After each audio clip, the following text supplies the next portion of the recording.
Inequations. So it's simply a problem where we're trying to find possible values, which is exactly the same as an equation, of course, except now we might have multiple solutions. There's not necessarily one answer for the pronumeral.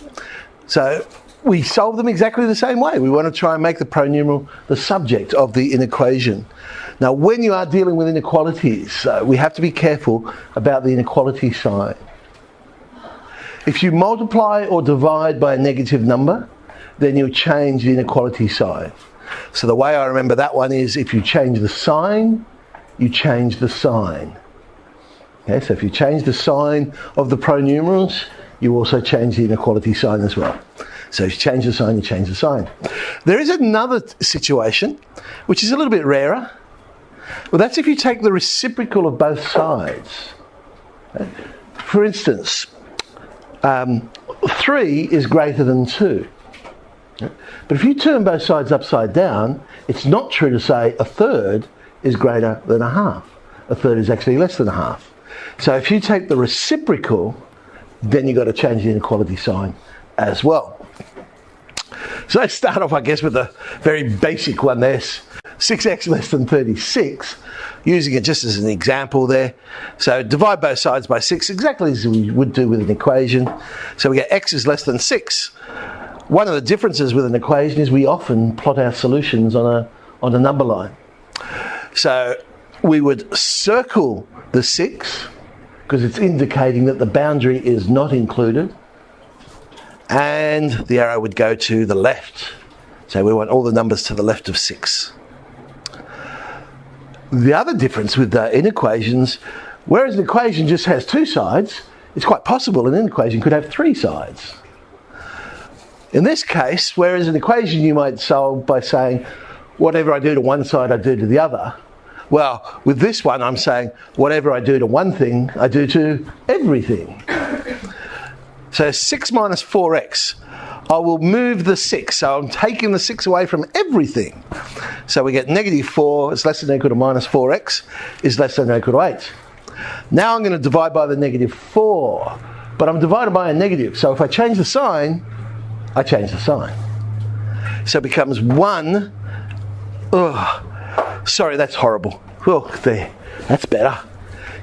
That second last line, you don't write in equations like that.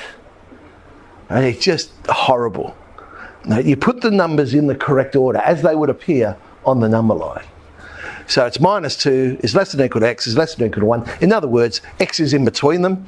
Let's put that on the number line. The boundaries are included in this one, so it would be solid, and we just put a line in between. So that does bring me up to the correct, yes, Mr. Simmons is fussy, the correct way of writing inequalities in equations. The algebraic solution should match the geometric solution. So that's what I'm saying. Make it look like the number line. So something like this, I would write x is greater than 5. Notice it looks like it. The greater than side is, the direction is the same as the arrowhead. It looks like the picture. I don't write it as 5 is less than x. Is it the same thing? Yeah, I suppose technically it is. But the question is, what is x? The question is not, what is 5? So technically the second one says 5 is less than x. Oh, that's great. But what's x? Whereas the first one says x is greater than 5. Oh, I know what x is, it's greater than 5. So it's a grammar thing, if you like. One like this, as I was just saying, we would write it so it looks like the number line. X is in between 4 and 6. I wouldn't write it that way around. It just looks horrible. I definitely would not write that. X is greater than 4 or x is less than or equal to 6, because that's just wrong. Okay? Because how can a number, if you're saying x is greater than 4 or it's less than or equal to 6, well, wouldn't that include every single number? A number surely has to be either greater than 4 or less than 6. Every number would satisfy that. You see, this is an and situation, not an or situation. So it's an intersection, not a union, if you like. Okay, then we get ones like this, where we're either side. Again, I would write it so that the arrowhead matches the inequality sign. So x is less than or equal to 4, or, so this one is an or, x is greater than or equal to 6. It can't be and, because again, tell me a number that's both less than 4 and greater than 6. Well, it's impossible. You can't get a number that does that. So this is an or situation. I wouldn't write it that way. Technically it's correct, but yuck, looks horrible. Doesn't match the picture. I definitely wouldn't write something like that. I've seen people try that one. Yuck, that's just wrong. That's a big cross there. No, never do that. So basically, you're either going to be in between the 2 points or on the outside. So if you're in between, you write it so it's in between. If it's on the outside, well, you just match the outside part. Let's have a look at quadratic inequations. So we've solved quadratic equations. How about an inequation? So it starts off exactly the same. Ideally, we'd say, well, what multiplies together to give negative 6, adds together to give 5. And we get our 6 and negative 1. Now, this is where it now becomes different. Because with an equation, I would have said, oh, well, x plus 6 equals 0, or x minus 1 equals 0. I can't do that with this. I can't go, oh, well, either x plus 6 is less than 0, or x minus 1 is less than 0. That's wrong. So we turn it into a graphical solution. And we think of it as a parabola. If I was to draw this parabola, I know it would have x-intercepts at 1 and negative 6. Know that to be true. Those boundary points are not included, and it's a concave up parabola. And so now I reinterpret the question. It's saying, when is this quadratic less than 0? When is this parabola below the x-axis? But I'm only interested in the x values. Well, there. And so I've got the graphical solution written down for me. So now that I have the graphical solution, it's very easy for me to then go, okay, there's the algebraic solution. X is in between minus 6 and 1. So basically, as I've put there, the answer is the domain. I'm only interested in the x values. So it's the domain of this function when we restrict the range to be less than 0, because that's what we're basically saying. Because the equation is y equals x squared plus 5x minus 6. So we're saying, when is y less than 0? The other way you could do that, before I move on to this second example, is once I've located those 2 key points, or critical points, I could simply test values to see where I am. So I could have substituted in 0, and if I substituted in 0, I would have got negative 6 is less than 0, which is true. So I know 0 is included. I must have been in between the 2 points. So that's another way you could do it. Let's look at this one. I don't like minus x squareds myself, so I'm going to change the question. So I make a positive x squared, but if I change the sign, it's now a greater than or equal to 0 question. I can factorise this one, so I know my critical points are 1 and negative 4. In this case, they're included. I've changed the question to make it a concave up parabola. I'm now saying, hang on, when is this parabola above? When is it greater than or equal to 0? So if I look at it, I'm only interested in the x values. I must be on the outside this time. There's the graphical solution. So the algebraic solution would be x is less than or equal to negative 4, or x is greater than or equal to 1. Again, I could have tested points. Once I found those 2 critical points, I could have said, let's have a look at x equals 0. You'll notice I'm always picking 0. It's so easy to substitute in. And I get 4 is less than 0. Well, no, it's not. So 0 is not included, so I must be on the outside. Quadratic inequalities will always have solutions in that form. Either we're going to be in between or on the outside of. Okay? So it's always going to be something like that. Let's say an alternative to drawing the graph, you could solve the equation to find the 2 critical points and then test the regions to see where you are. Right, well, absolute value inequations. How do we deal with those? So absolute value of x plus 5 is less than 2. It comes down to our definition. So our definition was either x plus 5 is less than 2, Or, and this is now where it's important, you write it as the negative of x plus 5 is less than 2. Because if you were to write that as x plus 5 is less than negative 2, you'll get the wrong solution. So it all comes back to the definition of absolute value. The absolute value of x is either x or negative x. So the absolute value of x plus 5 is either x plus 5 or negative x plus 5. An equation, it doesn't matter that much, but with an inequation, it's critical that you do it that way. Solve the first one, x is less than negative 3. Solve the second one, x is greater than negative 7.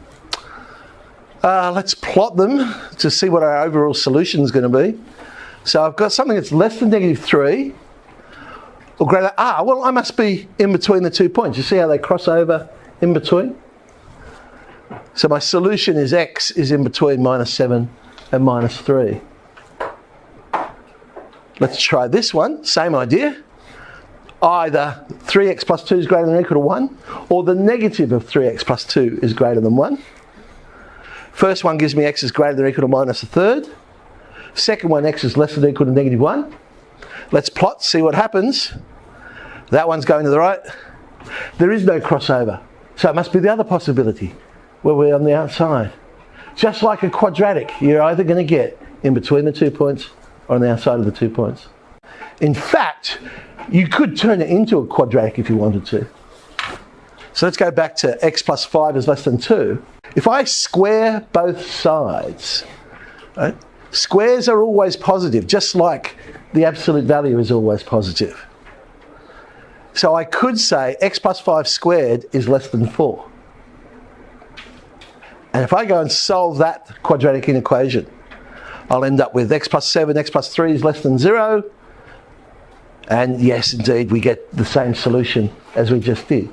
So you could solve it that way. Let's have a look at the other one, just to see if it works there as well. Square both sides. So 3x plus 2 squared is greater than or equal to 1. And we come down with, yes, indeed, we get the same solution.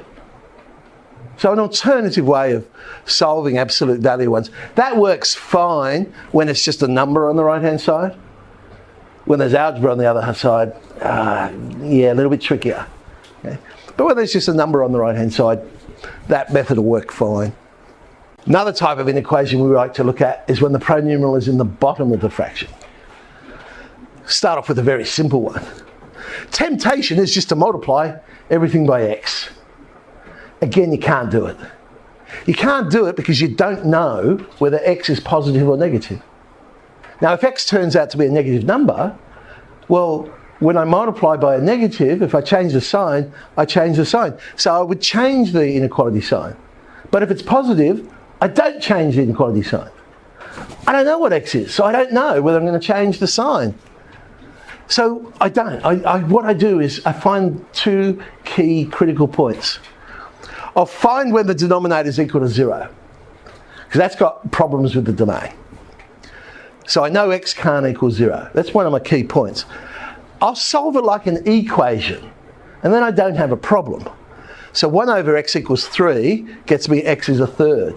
They are my two critical points. And then I'll just plot them on the number line and test values. A third is included because it's a greater than or equal to. 0 is not because it's not in the domain, bottom of the fraction. Let's pick a point. If I pick negative 1, I get negative 1's greater than or equal to 3. No, it's not. Something in between 0 and a third. Ooh. Let's try a quarter. 1 over a quarter is greater than 3. Oh Oh, 4 is greater than 3. So I know I'm in the middle, but just to make sure, let's have a look on the right-hand side. X equals 1, 1's greater than 3. No, it's not.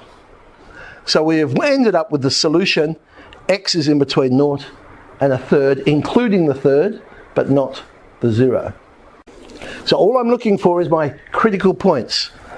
I look at the bottom of the fraction, I have a domain issue, x can't equal negative 3. Okay. Now I'll solve it like an equation. And we get another critical point at negative 13 on 5. plot them on the number line. In this case, both of them are not included. And we can test some points to show that yes, less than -3 works. If I go in the middle, no, it doesn't work. And on the right hand side, yes, it would work. And there's my solution. Okay. Again, turn it into a quadratic inequation. Okay. You got 1 on x is greater than or equal to 3. My problem was I can't multiply by x because I don't know whether to change the sign or not. But if I multiply by x squared, I know that's positive. So if I multiply by the denominator squared, then I know the sign's going to stay the same. So I get 1 on x times x squared is greater than 3x squared. So x is greater than or equal to 3x squared. It creates a quadratic inequation to solve. And so we solve it, whichever method we choose to use, but we get the same answer. So again, just like the quadratic inequation, these pronumerals in the denominator, you're either going to be in between the 2 points or on the outside of the 2 points. Remember, the bottom of the fraction can't equal 0 though. So when I solve this inequation, yes, 0 is a solution to this inequation, but we've always got to go back to answer the original question. And in the original question, x can't equal 0. So when I combine those two ideas, I get the solution, x is in between 0 and 1/3. Let's do the second one then. So here I would multiply by x plus 3 all squared. Tidy that up. Notice I haven't expanded out. There's no point expanding out because I'm going to end up factorising. And the two things already have a common factor of x plus 3. So don't waste time expanding the whole thing out, only to refactorise it and get that factor of x plus 3. I can leave it like that and say, oh look, these two things have a common factor of x plus 3, and so I get x plus 3, 5x plus 13. A much quicker way of doing that rather than, as I say, expanding the whole thing out and going, what multiplies together and adds together? And so that gets me the solution. X is less than -3 or x is greater than -13 on 5. The domain issue was x can't equal -3. In this case, not a problem because we're already saying it can't equal -3. There's my solution. Okay. All right. Exercise 5A is a variety of inequality and equation questions there to do.